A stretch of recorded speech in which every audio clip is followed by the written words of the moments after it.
Bonsoir, très heureux de vous retrouver pour un tout nouvel épisode des Sartois du Web après 2 semaines d'absence.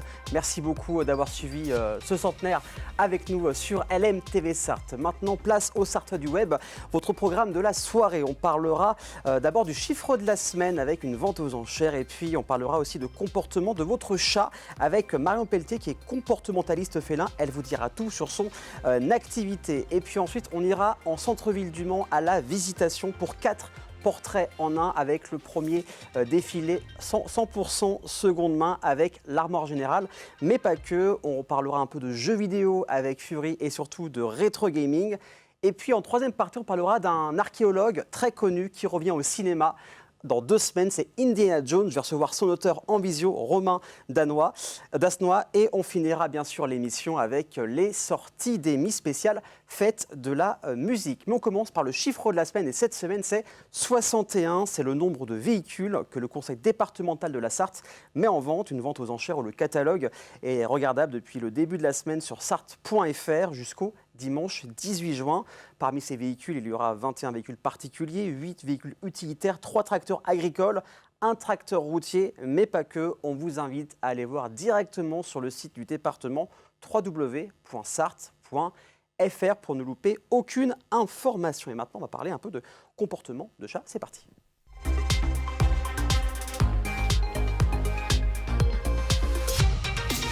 De plus en plus de foyers ont des chats. En 2021, la France a atteint 15 millions de félins. On est dans le top 2 au niveau de l'Union européenne. Comment bien s'occuper d'un chat, comment analyser son comportement. Je suis avec Marion. Bonsoir Marion, comment ça va? Bonsoir, ça va. Merci pour l'invitation. Avec grand plaisir. Donc, tu es comportementaliste félin, certifié. Donc, c'est analyser le comportement des chats et réagir par rapport à ça, ou on peut rajouter un peu plus d'informations sur ton métier? Effectivement, grosso modo, c'est ça.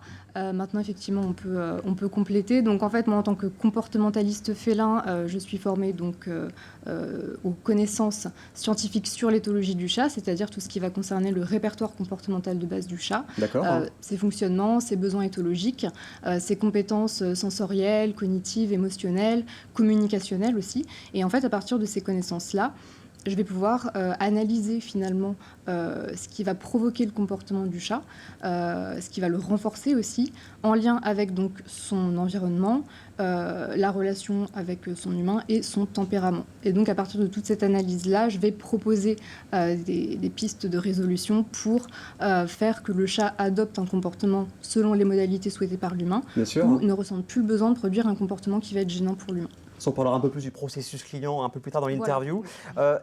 Ton parcours, comment on arrive à devenir comportementaliste félin? J'imagine qu'il y a plusieurs étapes dans ta vie où tu en es arrivé là aujourd'hui. Oui. Alors c'est vrai que moi, initialement, j'ai un parcours en psychologie. Donc j'ai fait 6 ans d'études en psychologie. Voilà, donc j'ai validé une licence, un master de psychanalyse et une maîtrise de psychologie sociale. Donc à la base, je me destinais clairement à être psychologue. Pour l'humain, pas pour le chat. Pour l'humain, effectivement, ouais.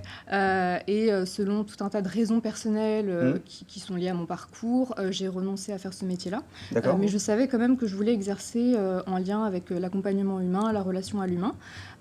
Et j'ai découvert l'éthologie pendant ma licence de psycho, en fait, et ça m'a beaucoup plu.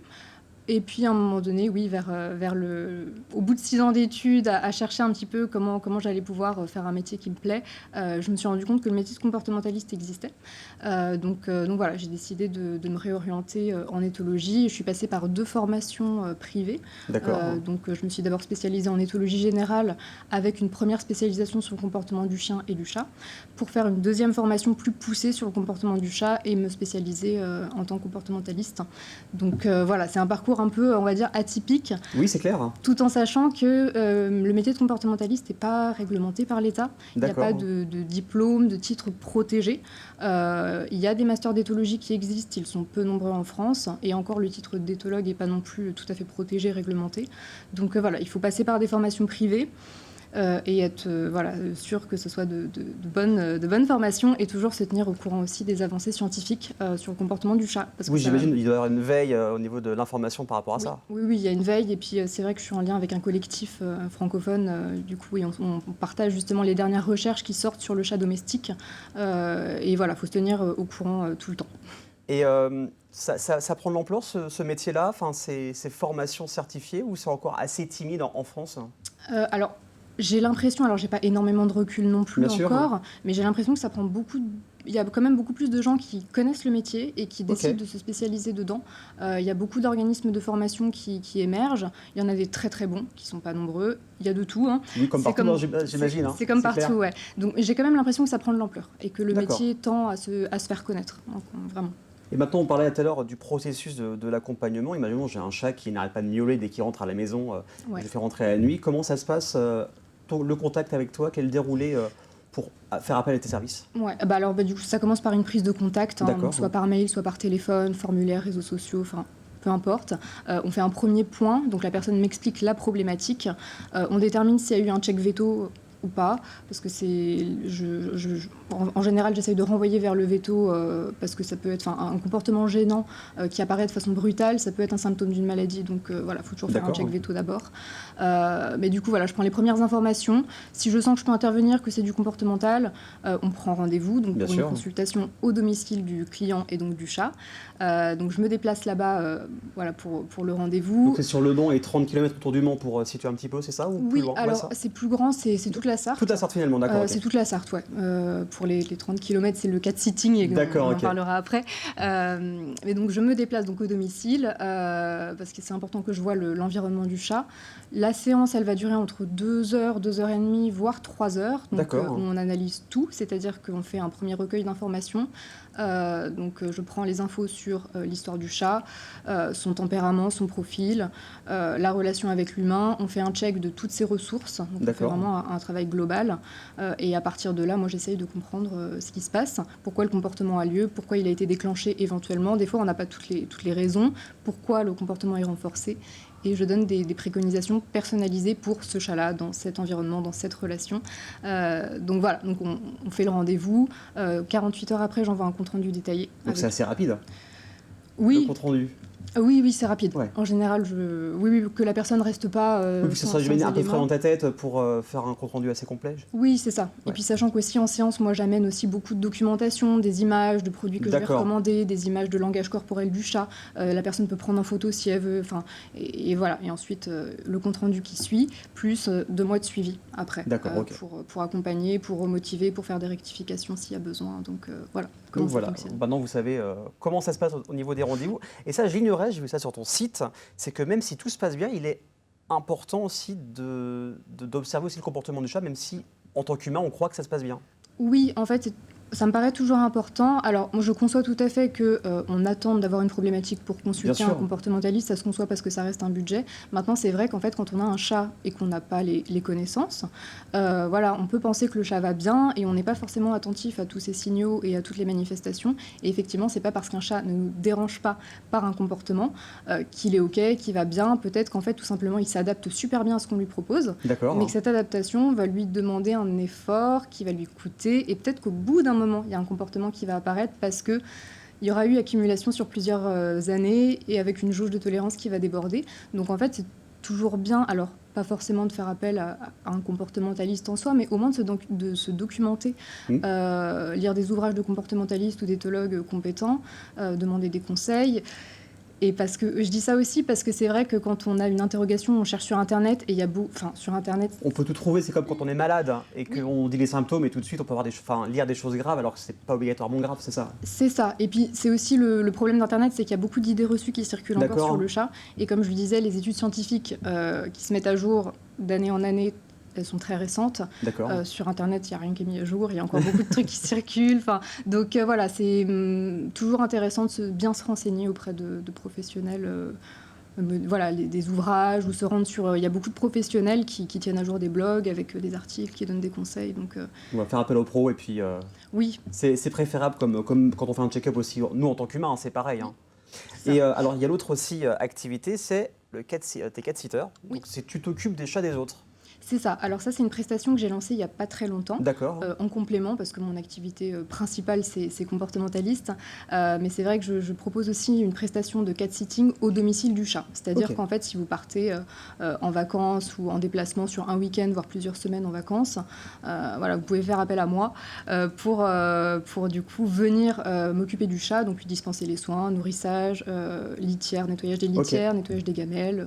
Voilà, le nombre de visites par jour dont le chat a besoin, et voilà. De toute façon, il suffit de te contacter sur les réseaux sociaux, tu as un site internet, tout s'affiche à l'écran, et oui, bien sûr, en replay de la vidéo sur la chaîne YouTube d'LM TV Sarthe. Alors, je te propose, c'est qu'on regarde des photos de chats qu'on nous a envoyées, Oui. et voir si on peut, alors, ce ne sera pas un check-up complet, hein, mais c'est juste voir un ressenti.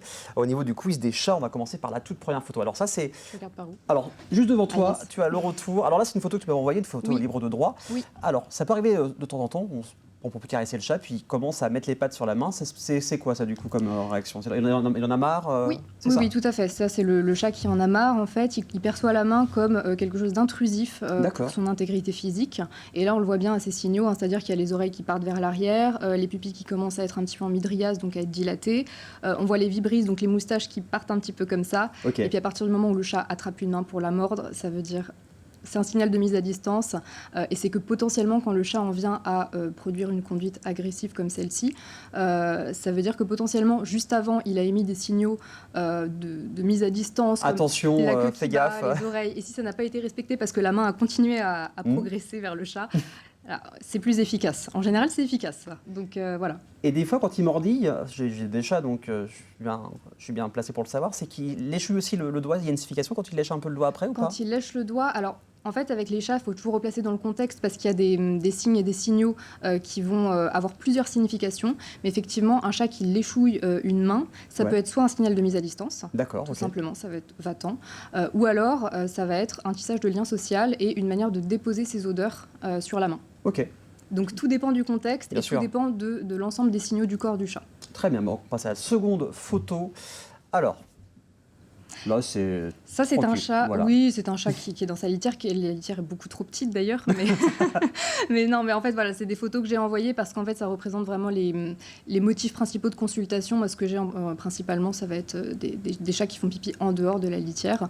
Donc là le chat sincèrement voilà il est bien là. Il n'y a rien à dire, voilà. Il n'y a rien à dire, le diamètre des pupilles est normal, les oreilles sont normales. C'est un chat qui est intéressé par ce qui se passe quoi, par l'écran. Allez, encore un peu de temps pour une troisième photo.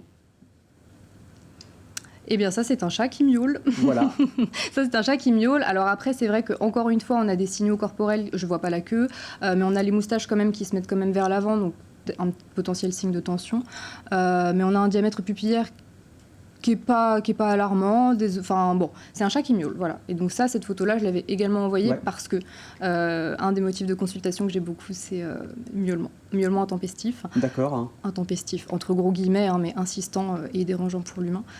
Et surtout à 5-6 heures du matin, en général. Souvent, ouais, c'est surtout en ce moment, avec les beaux jours qui sont là, c'est vraiment 5-6 heures. Donc en tout cas, n'hésitez pas à contacter Marion. Merci beaucoup d'être venu, d'avoir parlé Je t'en prie. de ton activité, bien sûr, active sur tous les réseaux sociaux, qui seront affichés, bien sûr, à l'écran. Dans quelques instants, on parlera d'un défilé de mode 100% seconde main et puis de jeux vidéo avec Fury. Mais ça, c'est juste après la pub. Restez avec nous, à tout de suite.